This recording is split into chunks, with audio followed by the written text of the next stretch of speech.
ಇವತ್ತು ನಾವು ಹರ್ಬಲ್ ಲೈಫ್ದು ಒಂದು ಚಿಕ್ಕದೊಂದು ಫಂಕ್ಷನ್ ಇತ್ತು, ಅದಕ್ಕೆ ಅಟೆಂಡ್ ಆಗಿದ್ವಿ. ನಾನು, ನನ್ನ ಸಿಸ್ಟರು ಮತ್ತು ನನ್ನ ಫ್ರೆಂಡ್ 3 ಜನನೂ ಹೋಗಿದ್ವಿ. ಬಟ್ ಹೋಗಿದ ತಕ್ಷಣ ಫ್ರೆಶ್ ಕೊಟ್ಟರು, ಕುಡಿದ್ವಿ. ಮತ್ತು ಶೇಕು ಕುಡಿದ್ವಿ. ಏನಪ್ಪ ಇವತ್ತು ಅಂತಂದರೆ, ಎವ್ರಿ ಮಂತ್ ಇವರು ಎಷ್ಟು ಜನ ಎಷ್ಟು ವೆಯ್ಟ್ ಲಾಸ್ ಆಗಿರ್ತಾರೆ ಅವರಿಗೆ ಒಂದು ಗಿಫ್ಟ್ ಕೊಡ್ತಾರೆ. ಅದೇ ಈ ಫಂಕ್ಷನ್ನು. ಆ ಫಂಕ್ಷನಲ್ಲಿ ಒಂದು ಗೇಮ್ ಸಹ ಇತ್ತು. ನಾನು ಆ ಗೇಮಲ್ಲಿ ಪಾರ್ಟಿಸಿಪೇಟ್ ಮಾಡಿದೆ. ಬಟ್ ಫೈನಲ್ವರೆಗೂ ಹೋದೆ, ಬಟ್ ಲಾಸ್ಟ್ ಮೂಮೆಂಟಲ್ಲಿ ಔಟ್ ಆಗಿಬಿಟ್ಟೆ. ಸೊ ಅವರೆಲ್ಲ ಪ್ರೈಸ್ ಇಸ್ಕೋತಾ ಇದ್ದಾರೆ. ಎಷ್ಟೆಷ್ಟು ವೆಯ್ಟ್ ಲಾಸ್ ಆಗಿದ್ದಾರೆ ಅವರಿಗೆಲ್ಲ, ಅಂದರೆ ಎಷ್ಟು ಕೆ ಜಿ ವೆಯ್ಟ್ ಲಾಸ್ ಆಗಿದ್ದಾರೆ ಅದ್ರ ತಕ್ಕನಾಗೆಲ್ಲ ಪ್ರೈಸ್ ಇತ್ತು. ಸೊ ಪ್ರೈಸ್ ಎಲ್ಲ ಕೊಟ್ಟಾದ್ಮೇಲೆ ಇನ್ನೇನು ಡ್ಯಾನ್ಸು ಫುಲ್ಲು ಹೆಂಗೆ ಬೇಕೋ ಹಂಗೆ ಡ್ಯಾನ್ಸ್ ಆಡಿದ್ವಿ. ಅಲ್ಲಿಂದ ವೈಕುಂಠ ಏಕಾದಶಿ ಆಗಿದ್ದರಿಂದ ಇಸ್ಕಾನ್ಗೆ ಹೋಗೋಣ ಅಂತ ಅಂದ್ಕೊಂಡ್ವಿ, ಹೇಗೂ ಟೈಮ್ ಇತ್ತು ಅಂತ. ಇಸ್ಕಾನ್ಗೆ ಹೋಗ್ತೀವ, ಫುಲ್ಲು ರಶ್ ಇತ್ತು.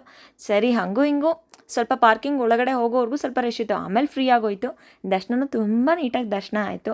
ಹೊಟ್ಟೆ ತುಂಬ ಹಸ್ಬಿಟ್ಟಿತ್ತು. ಅದು ಶೇಕ್ ಕುಡಿದ್ರಿಂದ ಏನೂ ತಿಂದೂ ಇರಲಿಲ್ಲ, ಏನೂ ಇಲ್ವಲ್ಲ, ಹೊಟ್ಟೆ ತುಂಬ ಹಸ್ಬಿಟ್ಟಿತ್ತು.